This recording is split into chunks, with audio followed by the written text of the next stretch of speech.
السلام علیکم ورحمۃ اللہ.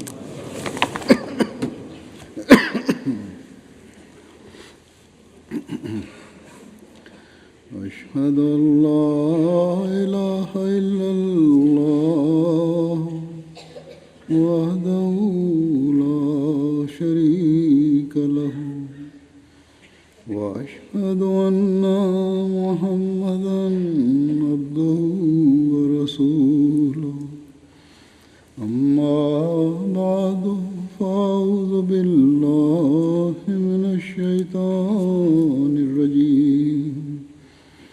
بسم الله الرحمن الرحيم. الحمد لله رب العالمين الرحمن الرحيم مالك يوم الدين.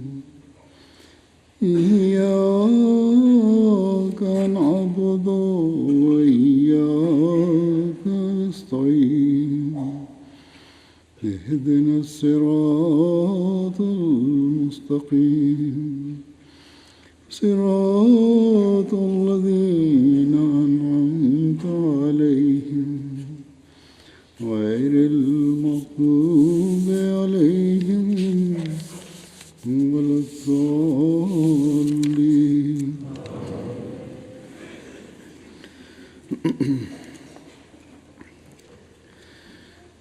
دو دن پہلے 23 مارچ تھی.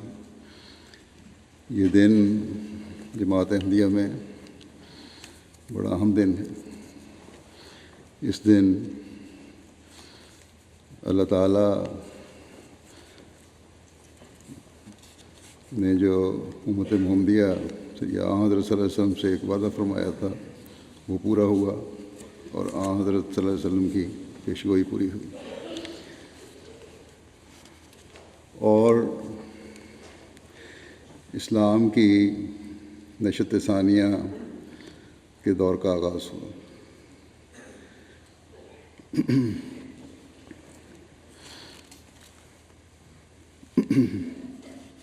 اللہ تعالیٰ نے حضرت مسیح موعود علیہ الصلوۃ والسلام کو اس دن یا کہتے ہیں حضرت مرزا غلام احمد صاحب قادیانی علیہ السلام کو اس دن مسیح موعود اور مہدی موعود ہونے کے اعلان کی اجازت دی، جنہوں نے جہاں خدا تعالیٰ کی وحدانیت کو دنیا میں قائم کرنے کے لیے براہین و دلائل پیش کرنے تھے، وہاں دین اسلام کی برتری تمام ادیان پر کامل اور مکمل دین ثابت کرتے ہوئے ثابت کرنی تھی. اور اللہ تعالیٰ کے آخری نبی حضرت محمد رسول اللہ صلی اللہ علیہ وسلم کی محبت سے دلوں کو بھرنا تھا. بس آج ہم وہ خوش قسمت لوگ ہیں جو مسیح موعود کی جماعت میں شامل ہیں، اور آج سے 2 دن پہلے اس دن کی اہمیت کے مد نظر بہت سے، جیسا کہ میں نے کہا کہ اس دن کی اہمیت ہے، جماعت میں یوم مسیح موعود کے جلسے بھی ہوتے ہیں اور جلسے بھی ہوئے جس میں جہاں حضرت مسیح موعود علیہ السلام کی بعثت کے مقاصد اور آپ کی جماعت کے قیام اور اس دن کی اہمیت پر روشنی ڈالی گئی. وہاں افراد جماعت نے شکر بھی ادا کیا کہ اللہ تعالیٰ نے ہمیں حضرت صلی اللہ علیہ وسلم کے حکم کو مانتے ہوئے آنے والے مسیح موعود کو اور مہدی موعود کو ماننے اور اسے اسلام پہنچانے کی توفیق بخشی۔ ہمیں یاد رکھنا چاہیے کہ حضرت مسیح موعود علیہ السلام کو ماننا جہاں خوشی اور شکر کا مقام ہے وہاں ہماری ذمہ داریاں بھی بڑھاتا ہے۔ بس ہمیں ان ذمہ داریوں کی پہچان اور ان کی ادائیگیوں کی طرف توجہ دینے کی ضرورت ہے۔ ہماری ذمہ داریاں کیا ہیں؟ ہماری ذمہ داریاں ان کاموں کو آگے چلانا ہے جن کی ادائیگی کے لیے حضرت مسیح موعود علیہ السلام مبعوث ہوئے۔ تبھی ہم ان لوگوں میں شمار ہو سکتے ہیں جنہوں نے حضرت مسیح موعود علیہ السلام کو مان کر نئی زمین اور نیا آسمان بنانے والوں میں شامل ہونا تھا۔ بس ان ذمہ داریوں کو سمجھنے کے لیے ہمیں حضرت مسیح موعود علیہ السلام کی طرف ہی دیکھنا ہوگا کہ آپ کی بعثت کے مقاصد کیا تھے اور ہم نے ان کو کس حد تک سمجھا ہے اور اپنے پر لاگو کیا ہے اور ان کو آگے پھیلانے میں اپنا کردار ادا کیا یا کردار ادا کر رہے ہیں۔ حضرت مسیح موعود علیہ السلام ایک جگہ فرماتے ہیں کہ وہ کام جس کے لیے خدا نے مجھے معمور فرمایا ہے وہ یہ ہے کہ خدا میں اور اس کی مخلوق کے رشتے میں جو کدورت واقع ہو گئی ہے اس کو دور کر کے محبت اور اخلاص کے تعلق کو دوبارہ قائم کروں، اور دوسری بات کہ سچائی کے اظہار سے مذہبی جنگوں کا خاتمہ کر کے صلح کی بنیاد ڈالوں۔ پھر یہ کہ دینی سچائیاں جو دنیا کی آنکھوں سے مخفی ہو گئی ہیں ان کو ظاہر کر دوں۔ چوتھی بات یہ اور روحانیت جو نفسانی تاریکیوں کے نیچے دب گئی اس کا نمونہ دکھلاؤں۔ پھر یہ کہ خدا کی طاقتیں جو انسان کے اندر داخل ہو کر توجہ یا دعا کے ذریعے نمودار ہوتی ہیں، حال کے ذریعے نہ محض کال سے ان کو بیان کروں۔ اور سب سے زیادہ یہ کہ وہ خالص اور چمکتی ہوئی توحید جو ہر ایک شرک کی آمیزش سے خالی ہے اس کا دوبارہ قوم میں دائمی پودا لگا دوں۔ اور یہ سب کچھ میری طاقت سے نہیں ہوگا بلکہ اس خدا کی طاقت سے ہوگا جو آسمان اور زمین کا خدا ہے۔ بس اس اقتباس میں 7 بنیادی اور اہم باتیں بیان کی گئی ہیں جو اس زمانے کی ضرورت ہے، جس کا خلاصتاً اس اقتباس میں حضرت مسیح موعود علیہ السلام نے ذکر فرمایا ہے۔ اور جب آپ نے یہ فرمایا کہ اس کام کے لیے مجھے خدا تعالیٰ نے بھیجا ہے تو ظاہر ہے کہ اس کا مطلب یہی ہے کہ آپ کے ماننے والے ان باتوں کو اپنے اندر پیدا کر کے اسلام کی خوبصورتی اور زندہ مذہب ہونے کو دنیا کو دکھائیں۔ بس ہمارا پہلا فرض ہے کہ خدا تعالیٰ سے سب سے بڑا فرض جو ہمارا بنتا ہے کہ خدا تعالیٰ سے تعلق میں بڑھیں اور اسے مضبوط کریں۔ خدا تعالیٰ اور اس کے رسول اور اس کے دین سے تعلق اور محبت اور اخلاص میں بڑھیں۔ دنیا کو بتائیں کہ مسیح موعود کی آمد کے ساتھ مذہبی جنگوں کا خاتمہ ہو چکا ہے۔ یہ ایک مقصد ہے۔ اور اب دنیا کو امت واحدہ بنانے کے لیے حضرت صلی اللہ علیہ وسلم کا یہ غلام صادق ہی ہے جسے اللہ تعالیٰ نے تمام نبیوں کے لباس میں بھیجا۔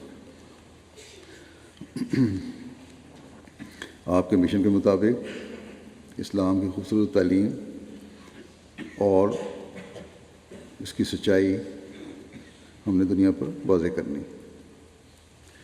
اور اس کے لیے ہمیں اپنے عملوں کو بھی نمونہ بنانا ہوگا۔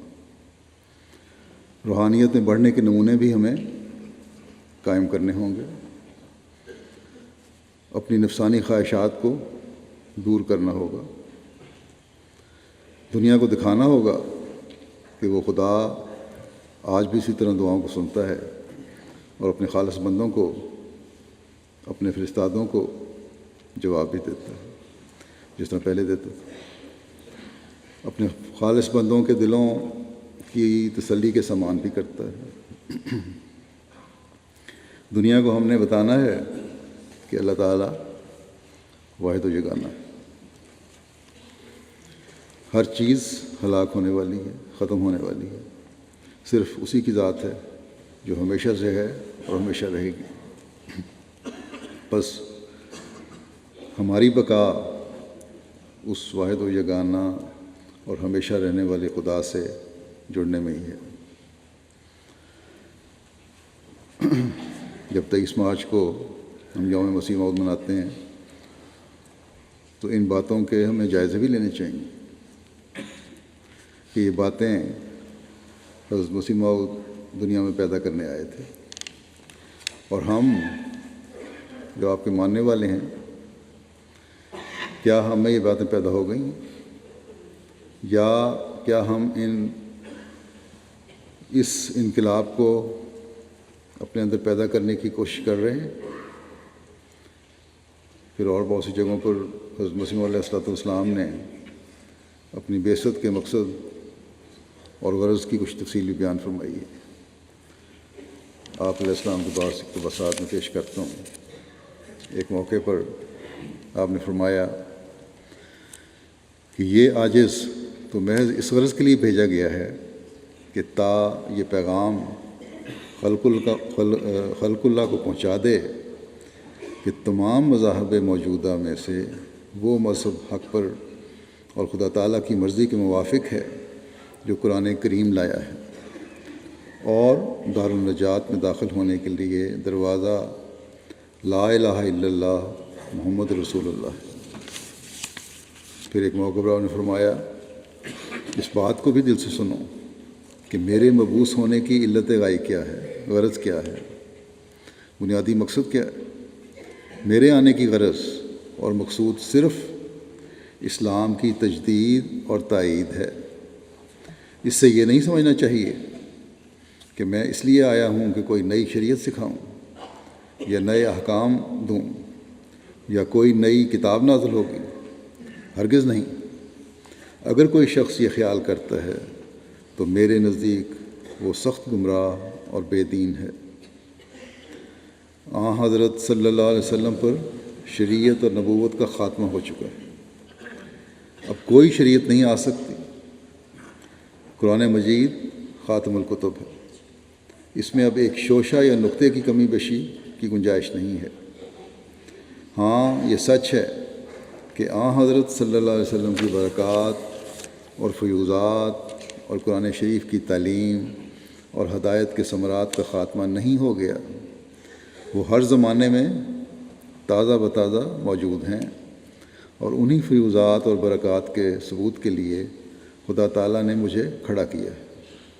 اسلام کی جو حالت اس وقت ہے وہ پوشیدہ نہیں، بالاتفاق مان لیا گیا ہے کہ ہر قسم کی کمزوریوں اور تنزل کا نشانہ مسلمان ہو رہے ہیں، ہر پہلو سے وہ گر رہے ہیں، ان کی زبان ساتھ ہے تو دل نہیں ہے، اور اسلام یتیم ہو گیا ہے۔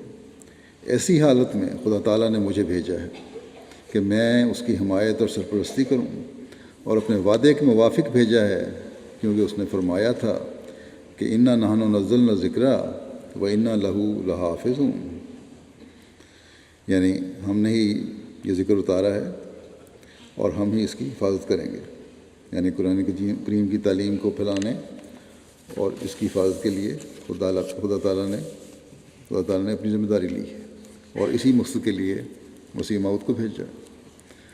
آپ فرماتے ہیں کہ اگر اس وقت حمایت اور نصرت اور حفاظت نہ کی جاتی تو وہ اور کون سا وقت آئے گا؟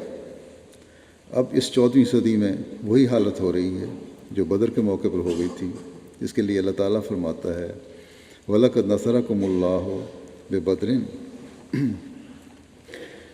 وَلَقَدْ نَصَرَكُمُ اللَّهُ بِبَدْرٍ وَأَنْتُمْ أَذِلَّةٌ، یعنی اور بدر کی جنگ میں جب تم حقیر تھے اللہ نے یقیناً تمہیں مدد دے چکا ہے۔ فرمایا کہ اس آیت میں بھی دراصل ایک پیشگوئی مرکوز تھی، یعنی جب 14ویں صدی میں اسلام ضعیف اور ناتواں ہو جائے گا اس وقت اللہ تعالیٰ اس وعدہ حفاظت کے موافق اس کی نصرت کرے گا۔ پھر تم کیوں تعجب کرتے ہو کہ اس نے اسلام کی نصرت کی؟ مجھے اس بات کا افسوس نہیں کہ میرا نام دجال اور کذاب رکھا جاتا ہے اور مجھ پہ تہمتیں لگائی جاتی ہیں، اس لیے کہ ضرور تھا کہ میرے ساتھ وہی سلوک ہوتا جو مجھ سے پہلے فرشتادوں کے ساتھ ہوا تا میں بھی اس قدیمی سنت سے حصہ پاتا۔ پھر ایک موقع پر بعثت مسیح موعود کے مقاصد بیان فرماتے ہوئے آپ فرماتے ہیں کہ میرے آنے کے 2 مقصد ہیں، مسلمانوں کے لیے یہ کہ اصل تقویٰ اور طہارت پر قائم ہو جائیں، وہ ایسے سچے مسلمان ہوں جو مسلمان کے مفہوم میں اللہ تعالیٰ نے چاہا ہے، اور عیسائیوں کے لیے کثر صلیب ہو اور ان کا مصنوعی خدا نظر نہ آوے، دنیا اس کو بالکل بھول جاوے، خدا واحد کی عبادت ہو۔ میرے ان مقاصد کو دیکھ کر یہ لوگ میری مخالفت کیوں کرتے ہیں؟ انہیں یاد رکھنا چاہیے کہ جو کام دفاع کے طبی اور دنیا کی گندی زندگی کے ساتھ ہوں گے وہ خود ہی اس زہر سے ہلاک ہو جائیں گے۔ کیا کاذب کبھی کامیاب ہو سکتا ہے؟ ان اللہ لا یہدی من ہوا مسرف کذاب، یعنی یقیناً اللہ تعالیٰ حد سے بڑھے ہوئے اور جھوٹے کو کبھی کامیاب نہیں کرتے۔ فرمایا کہ کذاب کی ہلاکت کے واسطے اس کا کذب بھی کافی ہے، لیکن جو کام اللہ تعالیٰ کے جلال اور اس کے رسول کی برکات کے اظہار اور ثبوت کے لیے ہوں اور خود اللہ تعالیٰ کے اپنے ہی ہاتھ کا لگایا ہوا پودا ہو، پھر اس کی حفاظت تو خود فرشتے کرتے ہیں، کون ہے جو ان کو تلف کر سکے؟ یاد رکھو میرا سلسلہ اگر میری دکانداری ہے تو اس کا نام و نشان مٹ جائے گا، لیکن اگر خدا تعالیٰ کی طرف سے ہے اور یقیناً اسی کی طرف سے ہے تو ساری دنیا اس کی مخالفت کر رہی ہے، بڑھے گا اور پھیلے گا اور فرشتے اس کی حفاظت کریں گے انشاءاللہ۔ اگر ایک شخص بھی میرے ساتھ نہ ہو اور کوئی بھی مدد نہ دے تب بھی میں یقین رکھتا ہوں کہ سلسلہ کامیاب ہوگا۔ مخالفت کی میں پرواہ نہیں کرتا، میں اس کو بھی اپنے سلسلے کی ترقی کے لیے لازمی سمجھتا ہوں۔ یہ کبھی نہیں ہوا کہ خدا تعالیٰ کا کوئی مامور اور خلیفہ دنیا میں آیا ہو اور لوگوں نے چپ چاپ اسے قبول کر لیا۔ دنیا کی تو عجیب حالت ہے، انسان کے کیسا ہی صدیق فطرت رکھتا ہو مگر دوسرے اس کا پیچھا نہیں چھوڑتے، وہ تو اعتراض کرتے ہی رہتے ہیں۔ آج 127 سال ہونے کے بعد بھی ہم دیکھتے ہیں کہ اللہ تعالیٰ کی تائیدات آپ کے ساتھ ہیں اور یہ سلسلہ اللہ تعالیٰ کے فضل سے ترقی کر رہا ہے۔ بس یہ ہمارا فرض ہے کہ ہم اپنی حالتوں میں پاک تبدیلی پیدا کرتے ہوئے اپنے آپ کو حضرت مسیح موعود علیہ السلام کے مقاصد کے حصول میں معاون بنائیں اور اس فیض سے حصہ پائیں جو آپ کی بعثت کا مقصد ہے، جو آپ کے ماننے سے ملنا ہے۔ ورنہ جیسا کہ آپ نے فرمایا آپ کو ہم میں سے کسی کی بھی ضرورت نہیں، اللہ تعالیٰ خود ہی فرشتوں کے ذریعے آپ کی مدد فرما کر آپ کے سلسلے کو ترقی دے سکتا ہے اور دیتا ہے۔ پھر اپنی بعثت کے مقصود بیان فرماتے ہوئے ایک موقع پر آپ نے فرمایا کہ خدا تعالیٰ نے مجھے مبعوث فرمایا ہے کہ میں ان خزائن مدفونہ کو دنیا پر ظاہر کروں اور ناپاک اعتراضات کا کیچڑ جو ان درخشاں جواہرات پر تھوپا گیا ہے اس سے ان کو پاک صاف کروں۔ خدا تعالیٰ کی غیرت اس وقت بڑی جوش میں ہے کہ قرآن شریف کی عزت کو ہر ایک خبیث دشمن کے داغ اعتراض سے منزہ و مقدس کرے۔ الغرض ایسی صورت میں کہ مخالفین قلم سے ہم پر وار کرنا چاہتے ہیں اور کرتے ہیں، کس قدر بیوقوفی ہوگی کہ ہم ان سے لٹھم لٹھا ہونے کو تیار ہو جائیں۔ میں تمہیں کھول کر بتلاتا ہوں کہ ایسی صورت میں اگر کوئی اسلام کا نام لے کر جنگ و جدال کا طریق جواب میں اختیار کرے تو وہ اسلام کو بدنام کرنے والا ہوگا۔ اور اسلام کا کبھی ایسا منشا نہ تھا کہ بے مطلب اور بلا ضرورت تلوار اٹھائی جائے۔ اب لڑائیوں کی اغراض جیسا کہ میں نے کہا ہے کہ فن کی شکل میں آ کر دینی نہیں رہیں بلکہ دنیاوی اغراض اس کا موضوع ہو گیا ہے۔ بس کس قدر ظلم ہوگا کہ اعتراض کرنے والوں کو جواب دینے کے بجائے تلوار دکھائی جائے۔ اب زمانے کے ساتھ حرب کا پہلو بدل گیا ہے، جنگ کا جو پہلو تھا وہ بدل گیا ہے۔ اس لیے ضرورت ہے کہ سب سے پہلے اپنے دل اور دماغ سے کام لیں اور نفوس کا تزکیہ کریں۔ سب سے پہلے اپنے دل اور دماغ سے کام لیں اور نفوس کا تزکیہ کریں۔ راست بازی اور تقویٰ سے خدا تعالیٰ سے امداد اور فتح چاہیں۔ یہ خدا تعالیٰ کا ایک اٹل قانون اور مستحکم اصول ہے، اور اگر مسلمان صرف کیل و کال اور باتوں سے مقابلہ میں کامیابی اور فتح پانا چاہیں تو یہ ممکن نہیں۔ اللہ تعالیٰ لاف و گزاف اور لفظوں کو نہیں چاہتا، وہ تو حقیقی تقویٰ کو چاہتا ہے اور سچی طہارت کو پسند فرماتا ہے، جیسا کہ فرمایا ہے ان اللہ مع الذین اتقوا والذین هم محسنون۔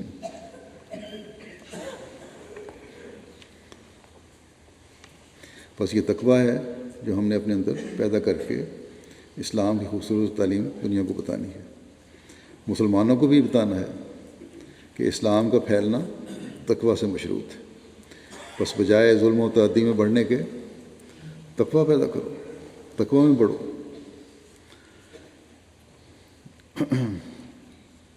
یہ اسلام کے نام پر جو حملے ہوتے ہیں یہ اسلام کی حمایت نہیں ہے بلکہ بدنامی کا ذریعہ ہے، اور معصوموں کا قتل اللہ تعالیٰ کی ناراضگی کا ذریعہ بن رہا ہے۔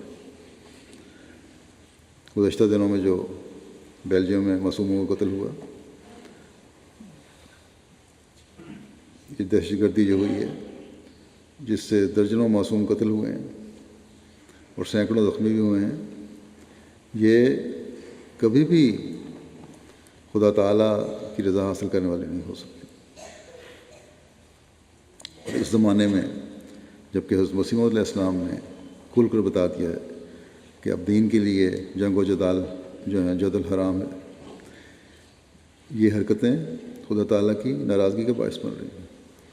اور اس زمانے میں کوئی نہیں کہہ سکتا کہ ہمیں یہ پیغام نہیں پہنچا۔ ہر ایک جانتا ہے کہ یہ پیغام حضرت مسیح علیہ السلام کا بڑا واضح ہے کہ اب دین کے لیے یہ جنگیں حرام ہیں۔ اللہ تعالیٰ دین کے نام پر ظلم کرنے والوں یا مسلمان ہوتے ہوئے ظلم کرنے والوں کو عقل دے، چاہے وہ حکومتیں ہیں یا گروہ ہیں، کہ وہ زمانے کے امام کی آواز کو سنیں اور ظلموں سے باز آئیں اور اس حقیقی ہتھیار کو استعمال کریں جو اس زمانے میں اللہ تعالیٰ نے مسیح موعود کو عطا فرمایا ہے۔ آپ ایک جگہ فرماتے ہیں کہ اس وقت جو ضرورت ہے وہ یقیناً سمجھ لو سیف کی نہیں بلکہ قلم کی ہے۔ ہمارے مخالفین نے اسلام پر جو شبہات وارد کیے ہیں اور مختلف سائنسوں اور مقاعد کی روح سے اللہ تعالیٰ کے سچے مذہب پر حملہ کرنا چاہا ہے، اس نے مجھے متوجہ کیا ہے کہ میں قلمی اسلحہ پہن کر اس سائنس اور علمی ترقی کے میدان کارزار میں اتروں اور اسلام کی روحانی شجاعت اور باطنی قوت کا کرشمہ بھی دکھلاؤں۔ میں کب اس میدان کے قابل ہو سکتا تھا؟ یہ تو صرف اللہ تعالیٰ کا فضل ہے اور اس کی بے حد عنایت ہے کہ وہ چاہتا ہے کہ میرے جیسے عاجز انسان کے ہاتھ سے اس کے دین کی عزت ظاہر ہو۔ میں نے ایک وقت ان اعتراضات اور حملات کو شمار کیا تھا جو اسلام پر ہمارے مخالفین نے کیے ہیں، تو ان کی تعداد میرے خیال اور اندازے میں 3000 ہوئی تھی۔ آپ فرماتے ہیں اور میں سمجھتا ہوں کہ اب تو تعداد اور بھی بڑھ گئی ہوگی، اور فرمایا کہ کوئی یہ نہ سمجھ لے کہ اسلام کی بنا ایسی کمزور باتوں پر ہے کہ اس پر 3000 اعتراض وارد ہو سکتا ہے۔ نہیں، ایسا نہیں، ہرگز نہیں ہے۔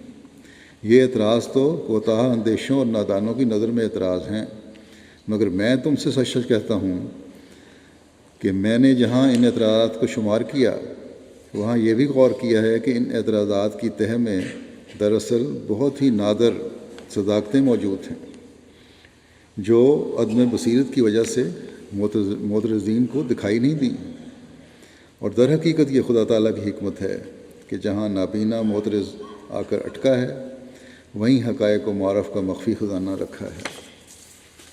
پھر اس بات کو بیان فرماتے ہوئے کہ اللہ تعالیٰ نے اسلامی نور دکھانے کے لیے آپ کو بھیجا ہے، اور یہ کہ عیسائیت کا عقیدہ تو ایسا ہے جس کی خود انہیں بھی سمجھ نہیں ہے۔ آپ فرماتے ہیں تو یہ تو گلے پڑا ڈھول ہے جو لوگ بجا رہے ہیں۔ غرض ان لوگوں کے عقائد کا کہاں تک ذکر کیا جاوے، حقیقت وہی ہے جو اسلام لے کر آیا ہے، اور خدا تعالیٰ نے مجھے مأمور کیا کہ میں اس نور کو جو اسلام میں ملتا ہے ان کو جو حقیقت کے جویاں ہوں دکھاؤں۔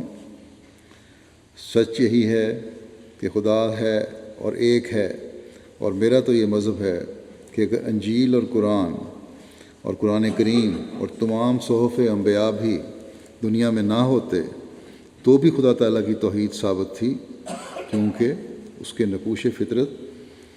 نقوش فطرت انسانی میں موجود ہیں۔ خدا کے لیے بیٹا تجویز کرنا گویا خدا تعالیٰ کی موت کا یقین کرنا ہے، کیونکہ بیٹا تو اس لیے ہوتا ہے کہ وہ یادگار ہو۔ اب اگر مسیح خدا کا بیٹا ہے تو پھر سوال ہوگا کہ کیا خدا کو مرنا ہے؟ مختصر یہ ہے کہ عیسائیوں نے اپنے عقائد میں نہ خدا کی عظمت کا لحاظ رکھا اور نہ قوائے انسانی کی قدر کی ہے، اور ایسی باتوں کو مان رکھا ہے کہ جن کے ساتھ آسمانی روشنی کی تائید نہیں ہے۔ ایک بھی عیسائی ایسا نظر نہ آیا جو خوارق دکھا سکے اور اپنے ایمان کو ان نشانات سے ثابت کر سکے جو مومنوں کے ہوتے ہیں۔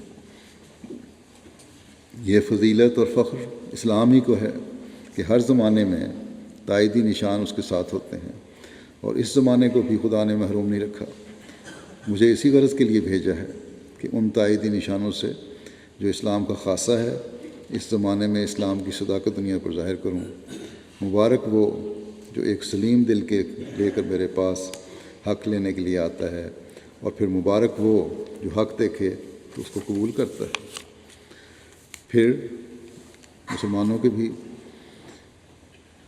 غلط عقیدے کا رد کرتے ہوئے کہ حضرت عیسیٰ آسمان پر زندہ ہیں، اس حقیقت کو کھول کر مسلمانوں کو بھی بتایا کہ اللہ تعالیٰ نے مجھے اس لیے بھیجا ہے تاکہ میں اس غلط عقیدے کا استحصال کروں، اسے جڑ سے اکھیڑ دوں جو عیسائیوں نے مسلمانوں میں پیدا کر دیا۔ آپ فرماتے ہیں کہ حضرت عیسیٰ علیہ السلام کے صلیب پر سے زندہ اتر آنے اور اس حادثے سے بچ جانے کا قرآن شریف میں صحیح اور یقینی علم دیا گیا ہے، مگر افسوس ہے کہ پچھلے 1000 برس میں جہاں اسلام پر اور بہت سی آفتیں آئیں وہاں یہ مسئلہ بھی تاریکی میں پڑ گیا، اور مسلمانوں میں بدقسمتی سے یہ خیال راسخ ہو گیا کہ حضرت مسیح زندہ آسمان پر اٹھائے گئے ہیں اور وہ قیامت کے قریب آسمان سے اتریں گے۔ مگر اس 14ویں صدی میں اللہ تعالیٰ نے مجھے مأمور کر کے بھیجا تاکہ میں اندرونی طور پر جو غلطیاں مسلمانوں میں پیدا ہو گئی ہیں ان کو دور کروں اور اسلام کی حقیقت دنیا پر ظاہر کروں، اور بیرونی طور پر جو اعتراضات اسلام پر کیے جاتے ہیں ان کا جواب دوں، اور دوسرے مذاہب باطلہ کی حقیقت کھول کر دکھاؤں، خصوصیت کے ساتھ وہ مذہب جو صلیبی مذہب ہے یعنی عیسائی مذہب ہے اس کے غلط اعتقادات کا استحصال کروں جو انسان کے لیے خطرناک طور پر مضر ہے اور انسان کی روحانی قوتوں کے نشو و نما اور ترقیات کے لیے ایک روک ہیں۔ ایک موقع پر ضرورت مسیح کے بارے میں بیان فرماتے ہوئے آپ نے فرمایا کہ اس وقت مسیح کے آنے کی کیا ضرورت ہے؟ سوال ہے۔ اگر دوسری وجوہ اور ضروریات کو چھوڑ دیا جاوے تو سلسلہ مواصلت موسیقی کے لحاظ سے بھی سخت ضرورت ہے۔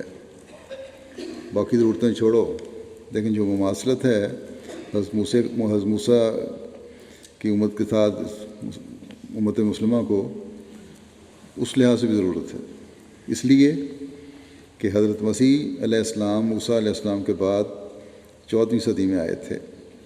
غرض میں تو بروز کی ایک نصیحت پیش کرتا ہوں، لیکن جو یہ کہتے ہیں کہ نہیں خود حضرت مسیح دوبارہ آئیں گے، انہیں بھی تو کوئی نظیر پیش کرنی چاہیے، اور اگر وہ نہیں کر سکتے اور یقیناً نہیں کر سکتے تو پھر کیوں ایسی بات کرتے ہیں جو محدثات میں داخل ہے، جو نئی پیدا کی گئی باتیں ہیں۔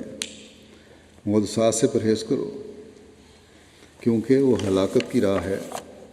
یہودیوں پر غضب الہی اسی وجہ سے نازل ہوا کہ انہوں نے خدا تعالیٰ کے ایک رسول کا انکار کر دیا، اور اس انکار کے لیے ان کو یہ مصیبت پیش آئی کہ انہوں نے اس طیارے کو حقیقت پر حمل کیا۔ یعنی ایک اشارہ کی بات تھی، اس طیارے کی بات تھی، اس کو سمجھے کہ حقیقتاً اس طرح ہی ہونا ہے۔ اس کا نتیجہ یہ ہوا کہ وہ مغضوب قوم ٹھہر گئی۔ اس کا ہم شکل مقدمہ اب بھی پیش ہے، یعنی وہی صورت جو ان کے ساتھ تھی اب بھی وہی صورتحال پیش ہے۔ مجھے مسلمانوں کی حالت پر افسوس آتا ہے کہ ان کے سامنے یہودیوں کی ایک نظیر پہلے سے موجود ہے، اور 5 وقت یہ اپنی نمازوں میں غیر المغضوب علیہم کی دعا کرتے ہیں، اور یہ بھی بالاتفاق مانتے ہیں کہ اس سے مراد یہود ہیں۔ پھر میری سمجھ میں نہیں آتا کہ اس طرح یہ کیوں اختیار کرتے ہیں۔ ایک ہی رنگ کا مقدمہ، جبکہ ایک پیغمبر کے حضور فیصلہ ہو چکا ہے۔ اب اس فیصلے کے خلاف مسیح کو خود آسمان سے کیوں اتارتے ہیں؟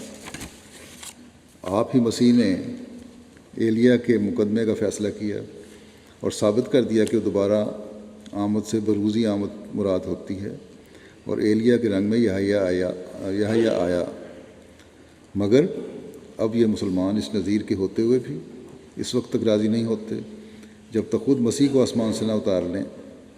لیکن میں کہتا ہوں کہ تم اور تمہارے سب معاون مل کر دعائیں کرو کہ مسیح آسمان سے اتر آوے، پھر دیکھ لو کہ وہ اترتا ہے یا نہیں۔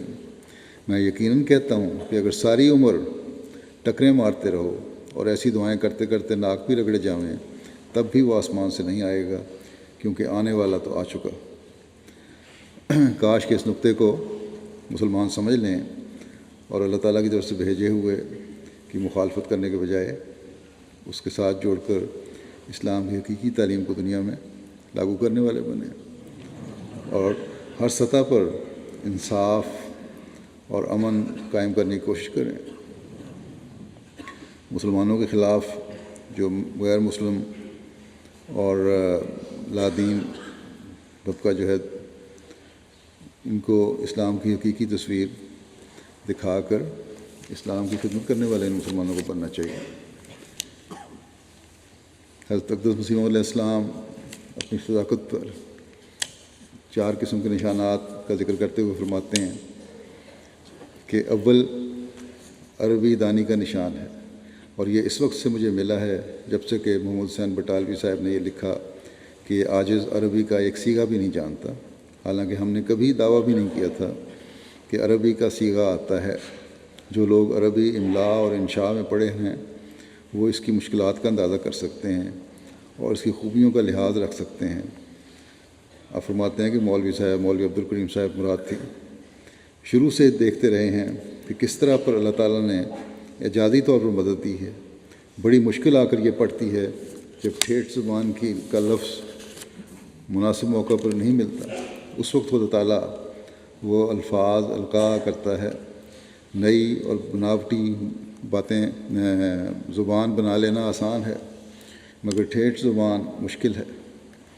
پھر ہم نے ان تصانیف کو بیش قرار انعامات کے ساتھ شائع کیا ہے اور کہا ہے کہ تم جس سے چاہو مدد لے لو اور خواہ اہل زبان بھی ملا لو۔ مجھے خدا تعالیٰ نے اس بات کا یقین دلا دیا ہے کہ وہ ہرگز قادر نہیں ہو سکتے، کیونکہ یہ نشان قرآن کریم کے خوارق میں سے ذیلی طور پر مجھے دیا گیا ہے۔ دوسرا یہ ہے کہ دعاؤں کا قبول ہونا۔ میں نے عربی تصانیف کے دوران میں تجربہ کر کے دیکھ لیا ہے کہ کس قدر کثرت سے میری دعائیں قبول ہوئی ہیں۔ ایک ایک لفظ پر دعا کی ہے، اور میں رسول اللہ صلی اللہ علیہ وسلم کو تو مستثنا کرتا ہوں، وہ تو ان کا مقام بہت بلند ہے، کیونکہ ان کے طفیل اور اقتدار سے تو یہ سب کچھ ملا ہے، اور میں کہہ سکتا ہوں کہ میری دعائیں اس قدر قبول ہوئی ہیں کہ کسی اور کی نہیں ہوئی۔ حضرت صلی اللہ علیہ وسلم کے علاوہ اور کسی نبی کی بھی اتنی دعائیں قبول نہیں ہوئیں جتنی آپ نے فرمایا کہ میری ہوئیں۔ میں نہیں کہہ سکتا کہ 10,000 یا 2 لاکھ یا کتنی، اور بعض نشانات قبولیت کے ایسے ہیں کہ ایک عالم ان کو جانتا ہے۔ تیسرا نشان پیشگوئیوں کا ہے، یعنی اظہار علی الغیب۔ یوں تو نجومی اور رمال لوگ بھی اٹکل بازیوں سے بعض باتیں ایسی کہہ دیتے ہیں کہ ان کا کچھ نہ کچھ حصہ ٹھیک ہوتا ہے، اور ایسا ہی تاریخ ہم کو بتلاتی ہے کہ رسول اللہ صلی اللہ علیہ وسلم کے زمانے میں بھی کاہن لوگ تھے جو غیب کی خبریں بتلاتے تھے۔ چنانچہ ستی بھی ایک کاہن تھا، مگر ان اٹکل باز رمالوں اور کاہنوں کی غیب دانی اور معمور من اللہ اور ملہم کے اظہار غیب میں یہ فرق ہوتا ہے کہ ملہم کا اظہار غیب اپنے اندر الہی طاقت اور خدائی ہیبت رکھتا ہے۔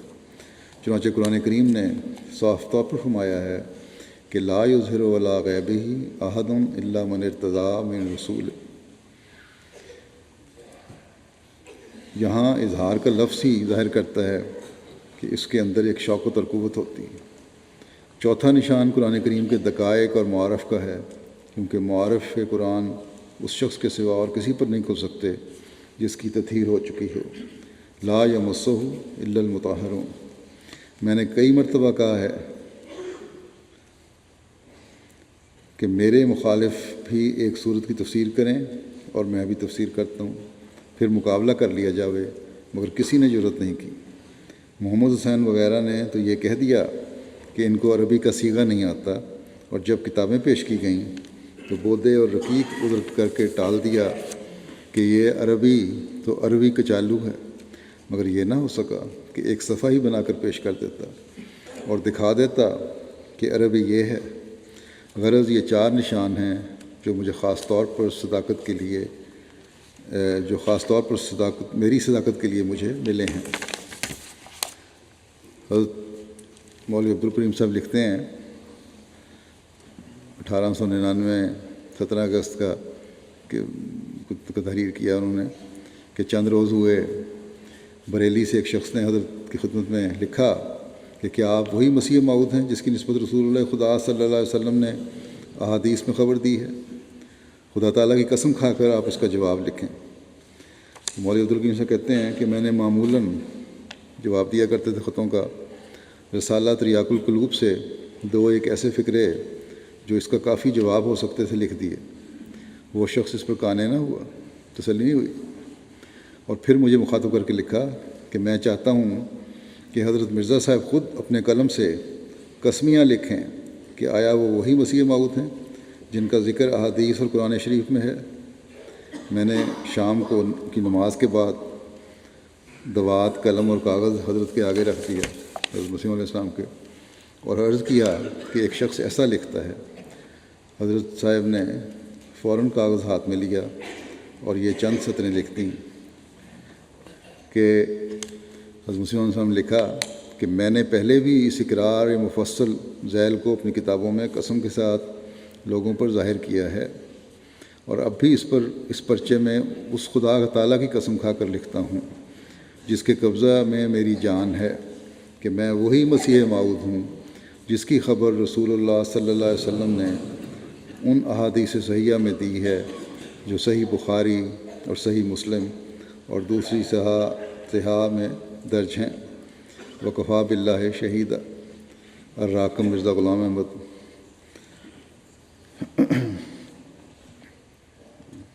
افا اللہ عنہ ویت 17 اگست 1899۔ مولوی صاحب لکھتے ہیں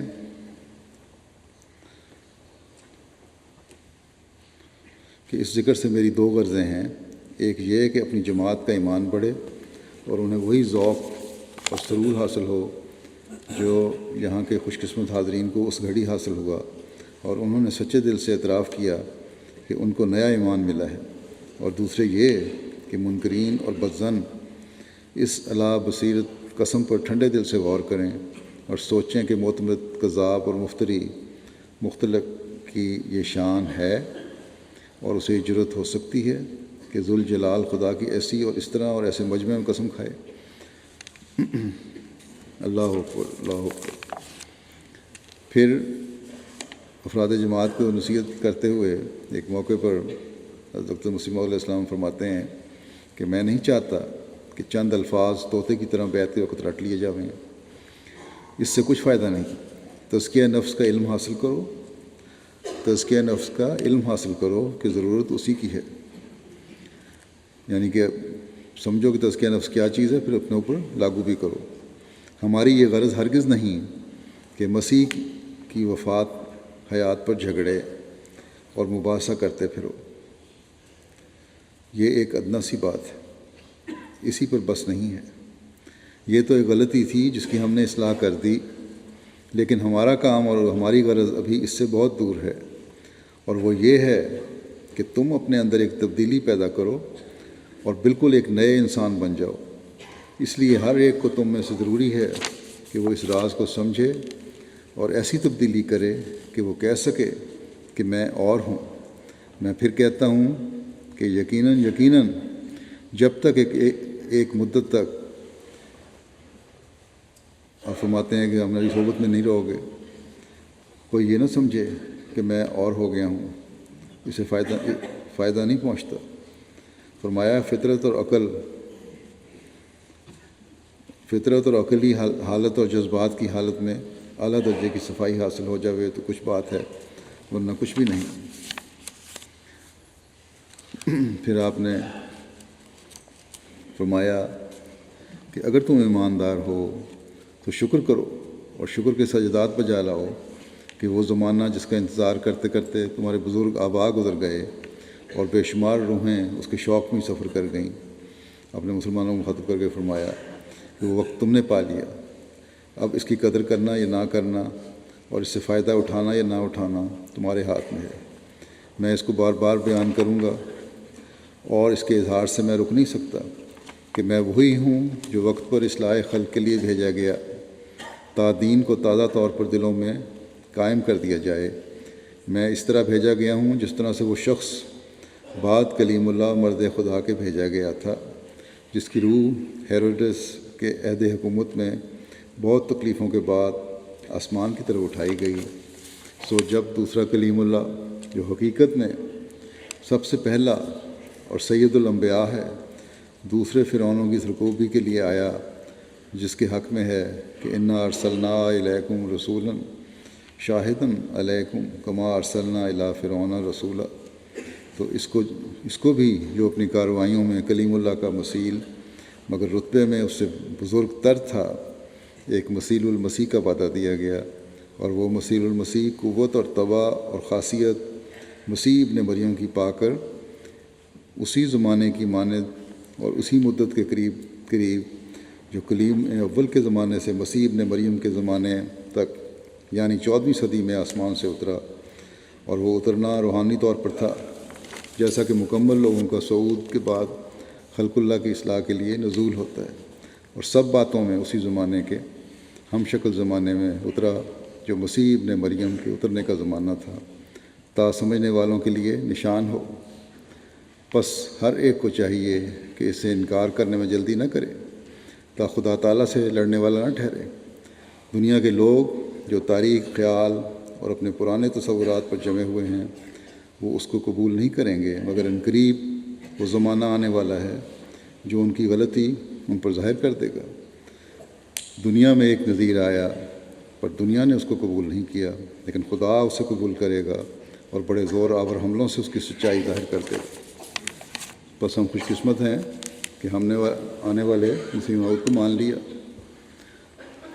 اور بیعت کے ساتھ اپنے اندر پاک تبدیلیاں پیدا کرنے اور قرآن تعلیم کو اپنے اوپر لاگو کرنے کا عہد کیا، اور ان لوگوں میں شامل ہوئے جو شکر کے سجدات پہ جلانے والے ہیں، نہ کہ نظریں پھیر کر گزر جانے والے۔ یہ اللہ تعالیٰ کا ہم پر فضل اور احسان ہے کہ اللہ تعالیٰ نے ہمیں اس زمانے میں پیدا کیا جب مسیح موعود کا ظہور ہوا اور اسلام کی نشر ثانیہ کا آغاز ہوا۔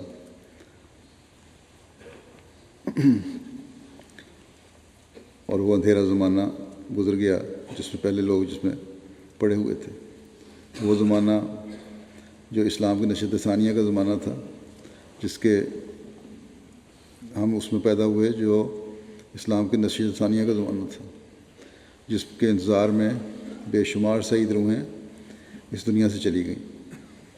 حضرت مسیح علیہ السلام نے ہمیں اس خدا سے ملایا جو زندہ خدا ہے، جو آج بھی سنتا ہے اور بولتا ہے جیسا پہلے سنتا اور بولتا تھا۔ بس ہمیں شکر گزاری کرنی چاہیے۔ اس زمانے میں ایک بات اور بھی کرنا چاہتا ہوں کہ گزشتہ دنوں 23 مارچ کے حوالے سے بعض لوگ ایک دوسرے کو میسیجز کے ذریعے سے، جو آج کل طریقہ ہے، مبارکبادیں دے رہے تھے فون پہ، واٹس ایپ وغیرہ پہ۔ اگر تو اس نیت سے مبارکبادیں دی تھیں کہ ہم نے حضرت مسیح علیہ السلام کو مانا، اور اس بات پر شکر اور مبارکباد تھی کہ آپ کے ماننے سے ہم ان ہدایت یافتہ مسلمانوں میں شامل ہو گئے جو دین کے مددگار اور اس کی خوبیوں کو دنیا میں پھیلانے والے ہیں، تو یقیناً یہ مبارکبادیں دینا ان مبارکباد دینے والوں کا حق تھا، اس میں کوئی حرج نہیں اور اس میں کوئی بدعت بھی نہیں۔ مجھے حیرت ہے، ان مبارکباد دینے والوں کو ایک صاحب نے انہی پیغاموں میں اپنے پیغام کے ذریعے سے ایک بڑا خط کی قسم کا خط لکھ کر سختی سے روکا اور کہا کہ اس طرح تم لوگ بدعات میں پڑ جاؤ گے جیسے باقی مسلمان پڑ گئے۔ حیرت ہے ان صاحب پر جو میرے خیال میں دینی علم بھی رکھتے ہیں اور نظام کا بھی ان کو پتہ ہے۔ یہ کیسے یہ کہہ سکتے ہیں کہ تم بدعات میں پڑ جاؤ گے؟ باقی مسلمانوں کے پاس خلافت کی نعمت نہیں ہے، جو کہ احمدیوں کے پاس حضرت مسیح علیہ السلام کے ماننے کی وجہ سے ہے۔ اور اگر کوئی غلط بات یا بدعت پیدا ہوتی نظر آئے گی تو اگر خلافت صحیح ہے اور خلافت حق ہے تو اسے خود ہی ان شاء اللہ تعالیٰ اسے روک لے گی۔ پھر اس طرح بھی دیکھنا چاہیے کہ لوگوں کی نیتوں پہ شبہ نہیں کرنا چاہیے۔ انما الاعمال بالنیات بھی ہے، کسی نے نیک نیتی سے کی ہوں گی۔ بس ان صاحب کو بھی خلافت کی ڈھال کے پیچھے رہتے ہوئے بات کرنی چاہیے تھی۔ خلافت کے قدموں سے آگے بڑھنے کی کوشش نہ کریں، جو بھی کرے گا وہ پھسل جائے گا، یہ یاد رکھیں۔ ایک اکائی رکھیں، اپنی ذوقی بات کو افراد جماعت پر ٹھونسنے یا لاگو کرنے کی کوشش نہ کریں۔ ایسے لوگوں کے لیے ایک مثال میں دیتا ہوں۔ یہ تو ایک ایسی چیز نہیں ہے کہ جو انتہائی غلط ہو، لیکن بعض بدعات جو جاری ہیں مسلمانوں میں، ان کے بارے میں بھی حضرت مسیح علیہ السلام کا کیا نقطہ نظر تھا۔ حضرت مسیح علیہ السلام سے ایک دفعہ قضائے عمری جو جمعۃ الوداع پر لوگ گزشتہ چھوڑی ہوئی نمازیں پڑھتے ہیں، اس کے بارے میں سوال ہوا کہ ساری جماعتیں جو نمازیں چھوڑی ہوئی جمعۃ الوداع پہ پڑھ لیتے ہیں، یا جمعۃ الوداع پڑھ کے سمجھتے ہیں کہ نمازیں معاف ہو گئیں۔ اس کے بارے میں سوال ہوا آپ سے، تو آپ نے فرمایا کہ یہ فضول امر ہے، کوئی شک نہیں، بالکل فضول بات ہے۔ مگر فرمایا کہ ایک دفعہ ایک شخص بے وقت نماز پڑھ رہا تھا حضرت علی کے زمانے میں، کسی نے حضرت علی سے کہا کہ اسے روکتے کیوں نہیں؟ تو انہوں نے حضرت علی نے فرمایا کہ میں ڈرتا ہوں کہ کہیں اس آیت کے نیچے ملزم نہ بن جاؤں کہ ارایت الذی ینہا عبدا اذا صلی۔ ہاں، حضرت مسلم نے فرمایا کہ ہاں، اگر کسی نے عمداً نماز اس لیے ترک کی ہے کہ قضائے عمری کے دن پڑھ لوں گا تو اس نے ناجائز کیا ہے، اور اگر ندامت کے طور پر تدارک کے مفاد کرتا ہے تو پڑھنے دو، کیوں منع کرتے ہو؟ آخر دعائی کرتا ہے۔ ہاں، اس میں پست ہمتی ضرور ہے۔ پھر آپ نے فرمایا کہ دیکھو، منع کرنے سے کہیں تم بھی اس آیت کے نیچے نہ آ جاؤ۔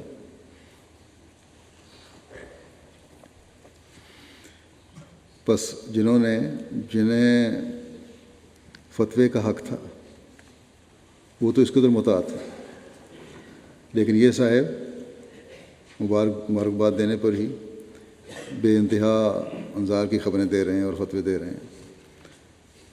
اگر ان کے دل میں کوئی تحفظات تھے تو ان کو چاہیے تھا مجھے لکھتے، اور اگر روکنا تھا تو یہ خلیفہ وقت کی ذمہ داری ہے کہ روکے، یا جماعتی نظام کے ذریعے سے روکے۔ اللہ تعالیٰ ہم سب کو حضرت مسیح موعود علیہ الصلوۃ والسلام کی بعثت کے مقصد کو سمجھنے اور اس پر عمل کرنے کی توفیق عطا فرمائے۔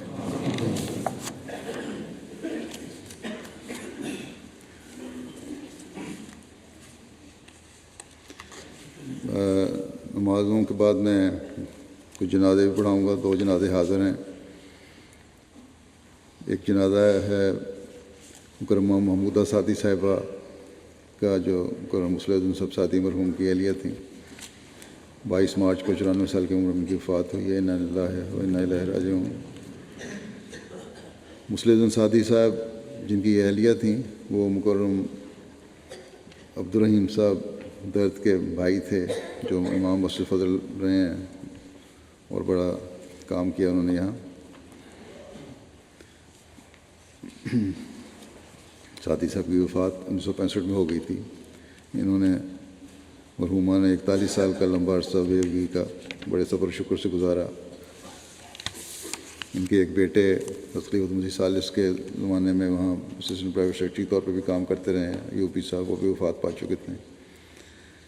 ایک بیٹے ان کے یہاں ہیں جلال الدین اکبر صاحب، جو نائب سیکرٹری ضیافت کے طور پر خدمت کرتے رہے یو کے میں۔ مرحومہ کا خلافت سے بڑا تعلق اور عقیدت تھی، تبلیغ کا شوق، قرآن کریم پڑھنے اور پڑھانے کا شوق، دعا گو اور سب صابرہ اور شاکرہ تھیں۔ گزشتہ 6 سال سے کافی بیمار تھیں اور بیماری کو بھی بڑے صبر و شکر سے گزارا۔ موسیہ تھی مرحومہ۔ اللہ تعالیٰ ان کے درجات بلند فرمائے اور ان کی نسل میں ہمیشہ وفا کے ساتھ اور اخلاص کے ساتھ احمدیت کو قائم رکھے۔ دوسرا جنازہ ہے نور الدین چراغ صاحب کا۔ چراغ الدین صاحب مرحوم قادیان کے بیٹے تھے۔ 15 مارچ کو 45 سال کی عمر میں ان کا دل کو دورہ پڑا اور وفات پا گئے۔ انا للہ و انا الیہ راجعون۔ ان کا تعلق بھی قادیان سے تھا۔ 10 سال سے زائد عرصہ سے یو کے میں مقیم تھے۔ انتہائی سادگی تھی طبیعت میں، اور ان کی بہن لکھتی ہیں کہ بچپن سے انہوں نے غربت دیکھی تھی، اس لیے جب اللہ تعالیٰ نے انہیں رزق عطا فرمایا تو لالچ نہیں پیدا ہوا، بلکہ بہت سے لوگوں کی مالی مدد کرتے تھے۔ ایک ڈائری ملی ہے ان کی جس میں 47 لوگوں کا ذکر ہے جس کو باقاعدگی سے مالی مدد کیا کرتے تھے۔ ایک غیر احمدی نے بھی ان کی بڑی تعریف کی ہے کہ بڑا سچے اور رشتہ صفت تھے، نمازوں کے پابند، خلافت سے انتہائی درجہ تعلق رکھنے والے، بزرگان سلسلہ کا احترام کرنے والے نوجوان تھے۔ مرحومہ کی والدہ اور باقی فیملی قادیان میں ہے۔ اللہ تعالیٰ ان کے درجات بلند فرمائے اور صبر لوحائقین کو صبر حوصلہ عطا فرمائے۔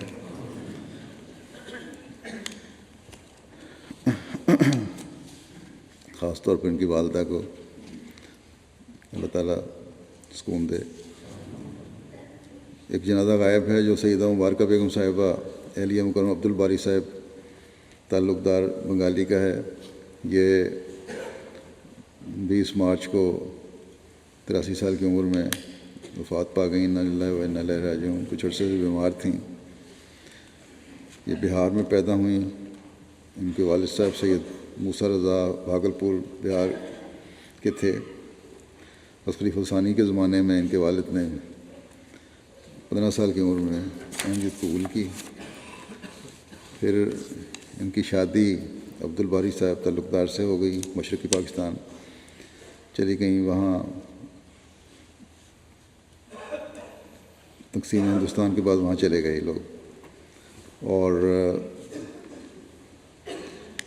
عبدالباری صاحب نے بھی 1946 میں حضرت مسلم موعود کے زمانے میں بیعت کی تھی۔ یہ لوگ پھر بنگلہ دیش کے قیام کے بعد ربوہ منتقل ہو گئے، اور 20 سال سے زائد عرصہ باری صاحب نے، ان کے خامن نے، فضل عمر ہومیوپیتھک ڈسپینسری میں وہ عید کے تحت جو چل رہی تھی اس میں کام کیا۔ یہاں آپ کے ایک بیٹے عبدالخالق صاحب بنگالی بھی ہیں جو اپنے حلقے میں کافی جانے جاتے ہیں، جماعت میں کافی خدمت کرتے ہیں۔ عبدالباری صاحب نے بچوں کو اپنے اردو سکھانے کے لیے اپنی بیوی کی سمیت ربوہ بھجوا دیا تھا، اور وہاں بنگلہ دیش میں یہ اس وقت مشرقی پاکستان تھا، بڑے اچھے آسائش کی زندگی گزار رہی تھیں اور نوکر چاکر موجود تھے، لیکن بچوں کی خاطر اور تربیت کی خاطر یہ لوگ ربوہ آ گئے اور پھر یہیں رہے تاکہ اردو سیکھیں اور جماعت کا زیادہ پتہ لگے اور خلافت کے قریب رہیں۔ اس لحاظ سے انہوں نے بڑی قربانی دی ہے۔ اللہ تعالیٰ ان کے درجات بلند کرے اور ان کے بچوں کو ان مقاصد کو پورا کرنے کی توفیق عطا فرمائے جس کے لیے انہوں نے قربانی دی اور ربوہ میں آ کر رہیں۔ یہ تینوں جنازے انشاءاللہ جیسا کہ میں نے کہا ابھی پڑھاؤں گا نمازوں کے بعد۔